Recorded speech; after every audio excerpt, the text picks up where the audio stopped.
Before that,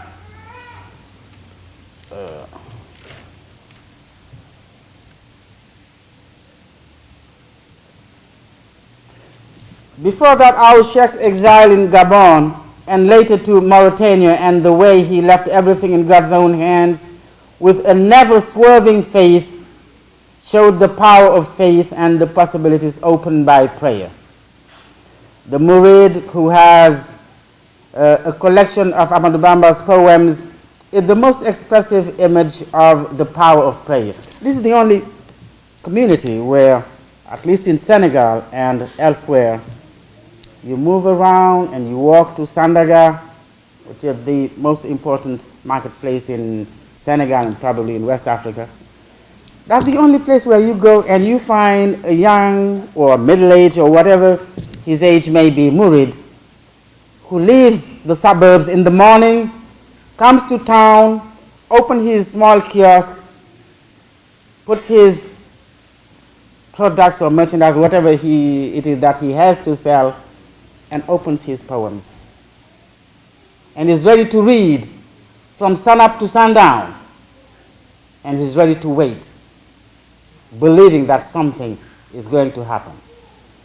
Waiting and believing that something is going to happen that may change the course of your life, not radically and immediately, but knowing that little by little, day by day, something will happen, that you will be a free and independent person relying only on your sweat, is a form of prayer, if we understand work and labor as explained by Sheikh Ahmadou Bamba.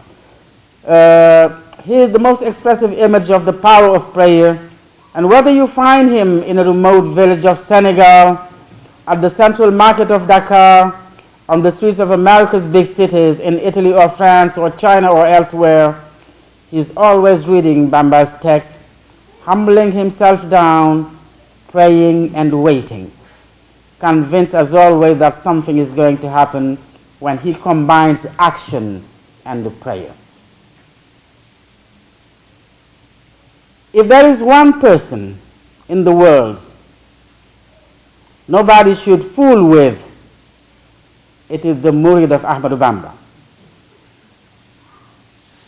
When you pray him, or when you find him praying, leave him alone, because he has a goal and trifles will not stop him.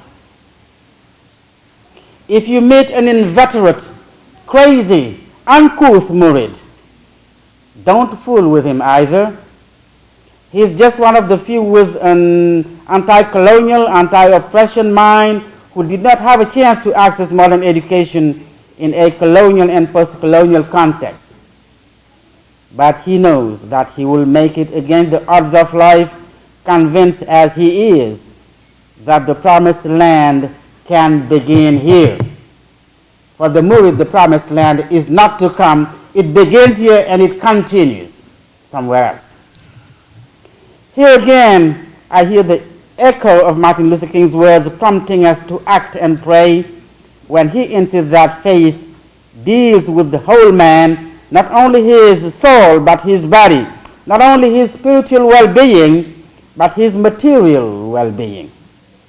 Any religion, he wrote, that professes to be concerned about the souls of man and is not concerned about the slums that damn the soul, the economic condition that strangle them, and the social condition that cripple them, is a spiritually moribund religion just waiting for burial.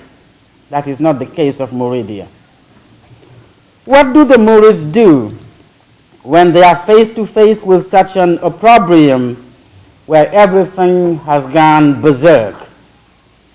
They turn to the master of prayer, who said, Aza matlabul tahabul fi salati ala khayri rasul. This is a collection of prayers, acceptance addressed to the best of all messengers. And Ahmadou Bamba knows that to open a door, one needs the key. And the key of Muslims to Allah is our Holy Prophet Muhammad sallallahu alaihi wasallam.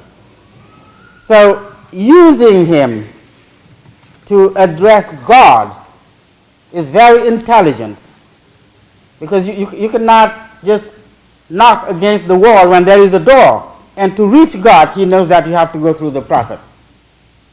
If you take most of his poems, if not all, his prayers are always channeled through the seal of prophets.